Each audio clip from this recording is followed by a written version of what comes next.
Bonjour mes amis, hi guys, collection review today for Cedrik. Sorry for the long wait, Cedrik. I really had to pump myself for this one because there's a long, beautiful, interesting story behind this watch collection, and it really outlines how watches, when we look back, are such an important part of our journey, and we see the watches on our wrist when we do sports, and watches are transmitted from one generation to the next. And this collection review is it could be made into a book, really. All right, so going in a chronological order, and for once I'm just going to read the whole email. It would be easier for me than paraphrasing.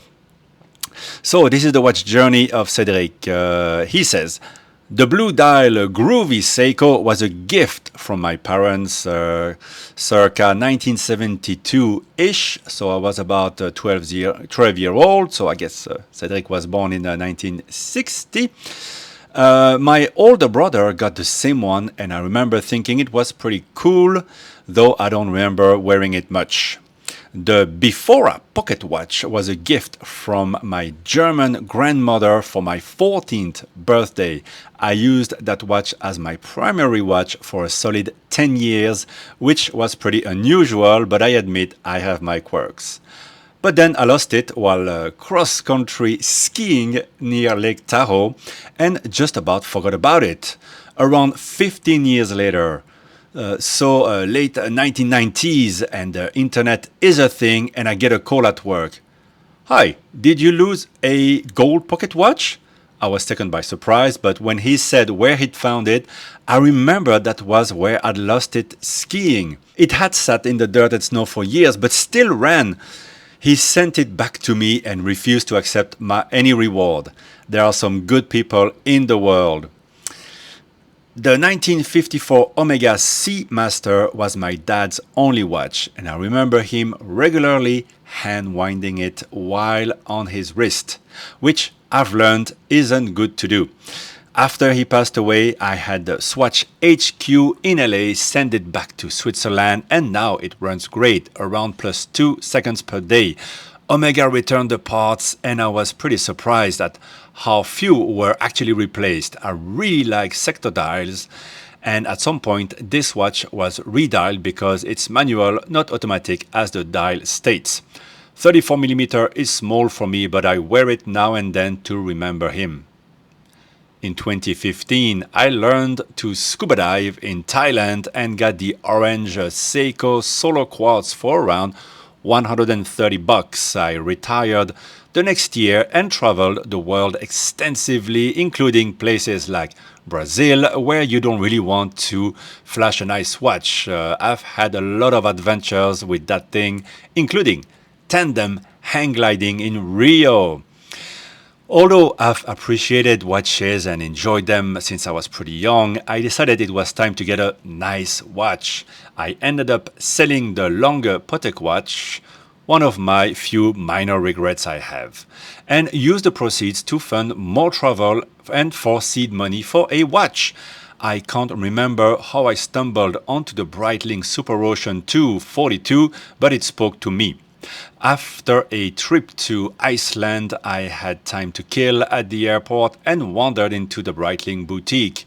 Just looking, thanks. And you know how it goes, right? But then a favorable exchange rate and 2 price reductions later, I walked out with a nicely discounted Breitling.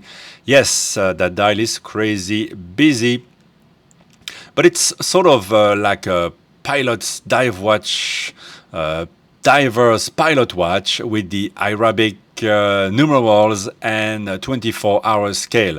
That watch has been on lots of adventures, from diving to paragliding, so I got a custom Erica's strap. Fun fact, the guy who got me into paragliding is a former Navy pilot, now a commercial pilot based in Hong Kong, who is the partner of the daughter of my mum's best friend and a woman I went to high school with, though she was a few years older, so we weren't friends in high school. My mum's best friend badgered me into contacting them to stay at their condo. in TST, and when I met the guy, it turns out he had the same exact model Breitling Super Russian as I had. What are the odds?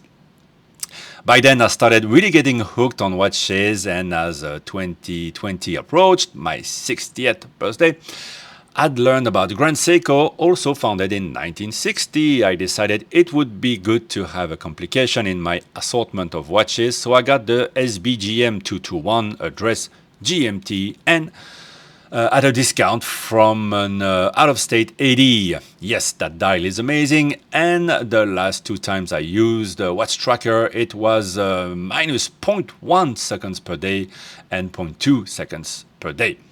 We all know what happened in 2020. Somehow I decided I'd like a titanium dive watch and settled on the Stowa Sea Time Black Forest limited edition. Not very expensive, with just an ETA 2824-2, but I found it cool that they let you customize the rotor. I chose Vollgas, which you probably know generally translates from German as pedal to the metal, Vollgas.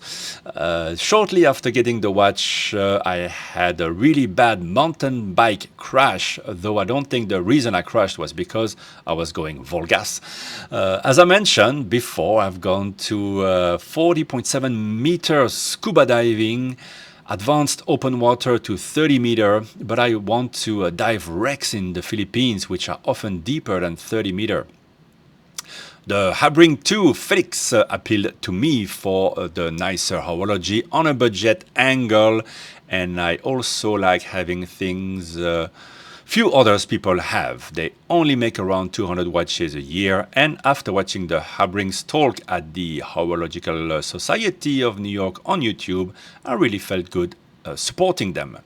By now, around late 2020, Hodinkee is a regular reading, and they had an article on the Hermes H08. I'd been thinking about Cartier, but the modern design, 100 meter water resistance, difference, the dial finishes, and cool fonts sold me on this watch. From Alexander on Watch Advisor, I also learned that the deployant has micro adjustment, which by now I realized was important to me. To the point, I've punched holes in leather straps for a better fit. I used the 08 on a multi-day hut-to-hut ski touring trip in the Italian Alps, but probably won't dive with it.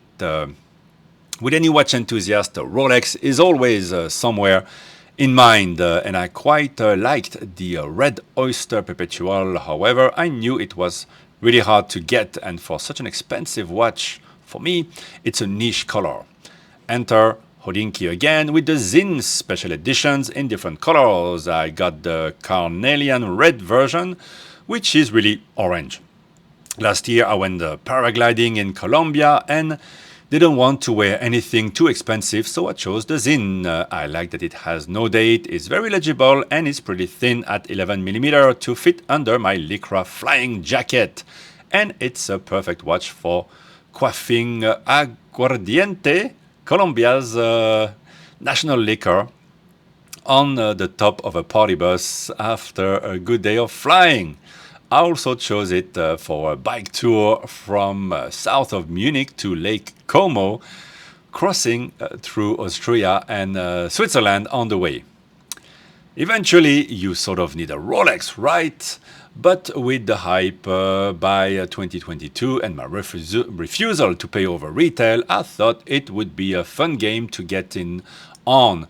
Even if I never got the call, Watch Buddy and I would occasionally visit a Rolex AD that also had a Tudor, IWC, Cartier, Breitling, Panerai, and maybe a few more. So we were on a very friendly basis with the staff. The first time we went in, I wore the Habring 2, and one of the staff immediately noticed it. My buddy eventually got a Tudor 925, a very cool piece, and on a whim, I put in my name for an Air King. Why that model? Well, I don't like the Cyclops, which eliminates most models. A classic sub? Okay, but the ceramic bezels are a bit too blingy for me, and I already had a few dive watches. The Explorer is classic, but I wanted something a bit different. The redesigned AK fit the bill compared to the old model. The new one is a lot thinner at 11.6 millimeters versus 13.1. Has a modern case design, crown guards, and many other small improvements to me. Although I really didn't care one way or another if I got a Rolex or not, 6 months later I got the call. Some months after I was back in Thailand for almost 2 weeks of scuba diving in the Similan Islands, living on the dive boats, wearing the only 100-meter water-resistant watch. Traveling to lesser developed countries with a Rolex can be a bit nerve-wracking, but once the Oyster bracelet is off, it's harder to tell. So with a NATO strap, the AK really doesn't look much like a Rolex. A few months ago, I went paragliding in Switzerland for 2 weeks with it and made several personal records. These little mechanical marvels are memory catchers. So I've always enjoyed hearing interviews with Max Busser of MBNF, and I like the unusual designs, but they are way out of my price range. Over the years, I put in my email address to the Mad One raffles, but never won. Again, that's fine. I really don't need any more watches, but they emailed me. Since I was a 3-time loser, I could get the Lucky Clover version if I wanted. Yes, I want. That's a fun watch and surprisingly easy to tell the time and much more wearable than it looks. By now I figured, okay, I'm basically done. I've got a nice assortment of styles, brands, countries of origin, sizes and shapes, but the Grey NATO podcast and their CWC special design watch came out. I've got to support them and a grab-and-go HAQ watch is a good addition to any collection. I've known about Formex for a while and met the principals at a watch event in North Carolina. I learned about their deployant with macro adjustment and ended up getting a strap with that deployant. Super nice. They've got a good business setup with higher-end cases and dial companies in the family, though I'm not crazy about Celita movements in general. But none of their catalog would have added much to what I already had. Then they released a space gold meteorite dial. Wow, it looked good. The model that piqued my interest had a carbon case. I don't have anything carbon, a ceramic bezel. I don't have anything ceramic, a meteorite dial, which I don't have but have always liked on a GMT 2 and a Daytona. And a version with a gold coated dial. I don't have anything precious metal. So with one watch, I got 4 new elements plus their macro adjustable deployant buckle is a marvel of engineering and comfort. The TGN watch came in after the Formex, and as expected, it's a very nice piece. I underestimated how convenient it is to have a tough watch ready to go at any time. So here I am, thinking I'm pretty much done buying watches, but I've got a big life change in progress, selling the family home and moving to an expected long-term smaller house and settling into a new phase of retirement. A new watch would be a good way to celebrate those milestones. I tried on the IWC Mark 20 white dial on bracelet as well as the base model white dial Panerai. I dislike Sylvester Stallone. He's a lousy actor and a clown, so that's a strike against Panerai. But I like the look. And on the secondary market, that model isn't that expensive. The IWC bracelet is amazing, but the Mark 20 doesn't add that much to my collection. The Eco Neutra is, as far as I can tell, a Chai Swiss watch, meaning it's labeled Swiss made, but everything other than the movement is made in China. And I despise the disingenuousness of watch brands that lie about provenance. But it's cheap and looks good, and I'm typing this on a made in China iPad. I'm happy to hear your thoughts about which of these 3 I should consider adding or not adding. So now you know my life story. Feel free to use whatever you want and ruthlessly edit what you don't need. If I ever make it back to Hong Kong, I'll ask you what cool new cocktail bar I should check out. Kind regards, Cedrik.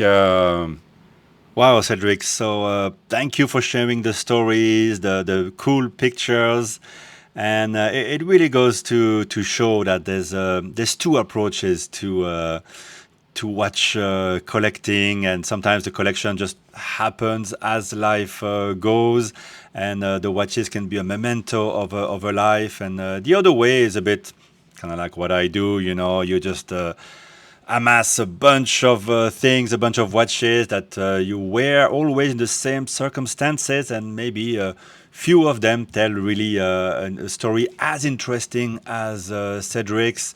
So it's really good to see that he's living it up as a retiree, traveling around the world, to Thailand, Hong Kong, going into adventures and taking risks and staying super active. So you can't really look this collection as you look at the collection of someone who just want to, to to buy watches just to wear at the office. You look at this collection more as a living thing and as a memento of things past and things to come. And I think it really, when you look at the collection, you kind of see the personality that must be behind it. So it's great that you have watches from your family, and the Seiko is really wild. That is something. And also at 14 to use a pocket watch, indeed, it must have been quite different, but. Isn't that better than wear the same watch as everybody else? I have nothing against the Hamilton khaki, but everybody has owned that watch. Well, actually, I haven't owned one. But anyway, what do you have? So let's see what's in the collection now, and your ideas. It seems that you're looking at adding something a bit mainstream, and you like a white dial. And something comes to mind when I look at your collection, something that I think you would appreciate and that you would have time to appreciate more now that you're retired, and that's something that you could take on your adventures. But first, what you got? Your nice watches, the Grand Seiko GMT. That's one of my favorite Grand Seikos. It's a bit dressy, but you can dress it down as well. I think it's a great execution. It's an original version of a GMT that has nothing to do with the famous Rolex GMT. It's a great do-it-all watch. You could have just that watch, of course, and it's great to see it paired with the hab ring, bit more of a dress watch. For the time you don't want to be paragliding and diving. Big fan of hab ring. Would have been nice if you could have gotten the chronograph. I like that one very much. Richard Habring put together the split second chronograph based on a Valjoux, I believe, for IWC, which you mentioned as one of the brands you're looking at. So maybe if you could find a neo vintage one of these, but yeah, you have one Habring, and that is great. Adding the monopusher chronograph, that could be a nice thing. There could be even a trade there that you could do. The Rolex Air King, great choice. As you say, you could have gone Explorer. You go Air King, there's a bit more happening on the dial. And the new version, it's a bit larger than the old version. I had the old version, it was too thick, and I prefer my Explorer to it. But I like the dial of the Air King. So this new version is made for you, right? You are a bit the Air King, but you could go diving with that one as well. It's going to be very legible. So absolutely good complement and sportier than the two other watches that I just mentioned.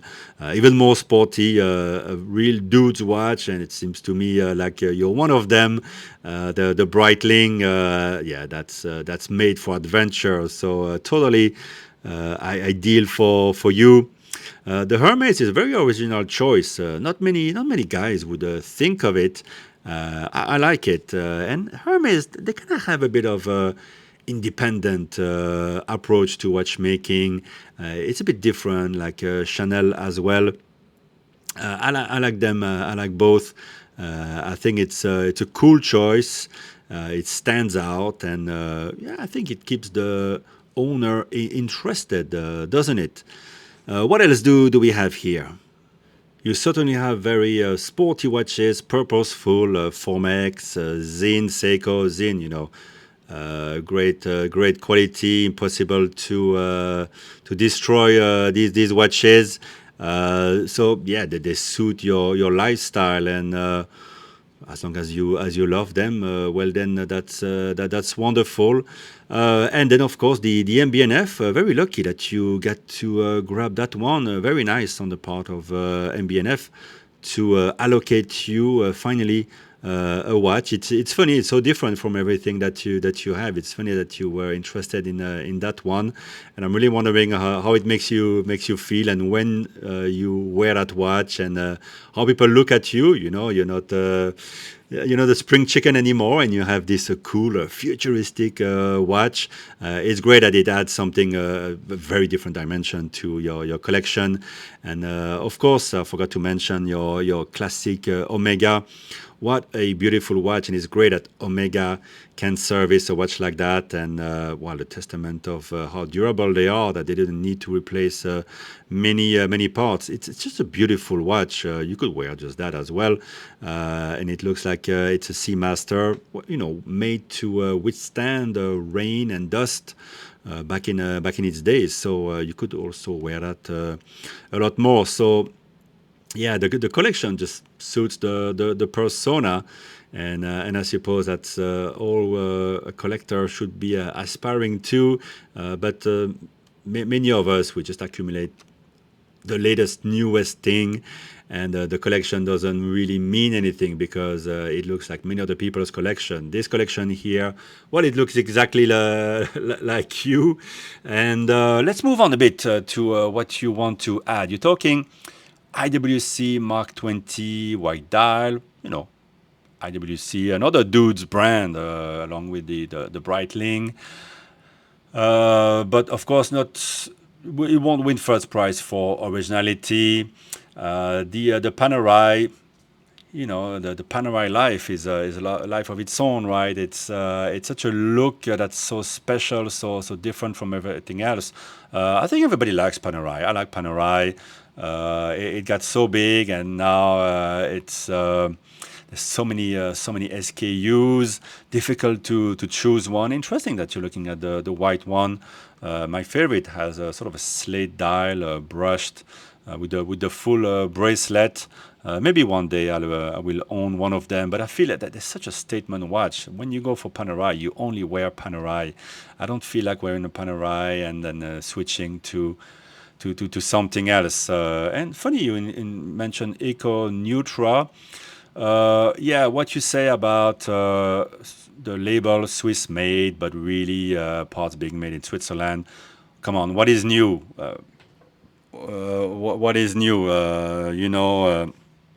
So much smoke and mirrors these days, and after all, they make quality stuff. Also, they can make quality stuff in China. I wouldn't be too hung up on that. If you like the Eco Neutra, I think it's cool. It's got a good look, and it's a shape watch that you don't have in your collection. If it doesn't cost too much, and you can grab one, why not? Why not add it? Have a bit of fun, but for something a bit more serious. Since you're looking at white dials, and I'm looking at your collection, and I don't see any chronograph. For a man of action like you, I feel like timing things would be important. Timing the ascent of peak, timing a flight. That would be a cool complication to have. And of course, when we say white dial chronographs, I'm thinking the white dial Omega Speedmaster, which I have in my collection. It stands out, but it remains the cool Speedmaster that we know and love. The new bracelet is so comfortable. It has the little adjustment, just the extra that you need when you need it. But more importantly, it has a master chronometer certification now, so it's anti-magnetic, which the old watches were not. And it has a good water resistance. You could I wouldn't dive 30 meters with it, but you can swim with it. So if you land your paraglider in the water, you'll be fine. So it's still a good action watch. It doesn't have, it's a manual wind as well, so it's kind of cool. It adds something else in the collection as well. That little pleasure of winding it is pleasant to wind, and you feel that connection with the watch. So you don't mention it, so maybe you don't like it, maybe you don't think about it, but I wanted to mention it because now they're very accurate, anti-magnetic, and a great daily watch, which the old ones were you had to be a bit more careful. They're very solid, but it might get magnetized. That's not a big deal. But when you're on a holiday, your watch is magnetized, you're a bit stuck. That one, you can put it through the machines at the airport, the X-ray, and you'll be fine.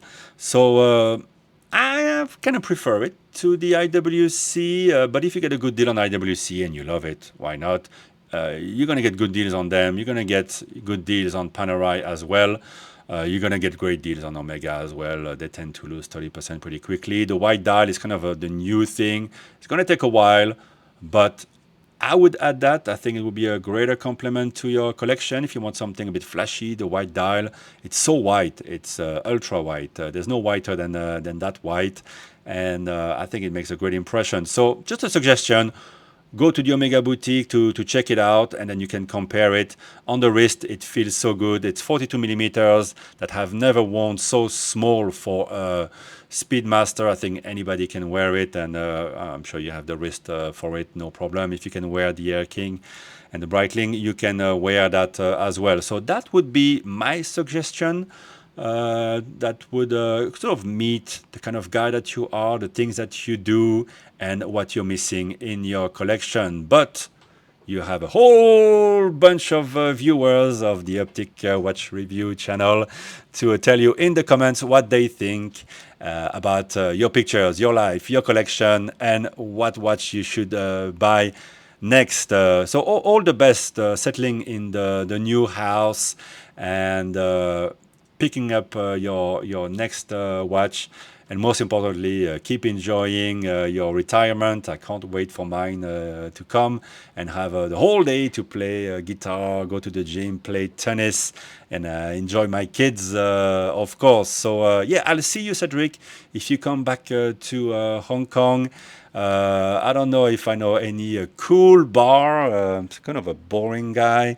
But I know some bars, and I sure know some watch stores, and I'll be happy to take you to the Omega shop as well. All right, guys. Thank you, Cedrik. Thank you, guys, for watching this long one. I'm about to lose my voice. I need a quick drink.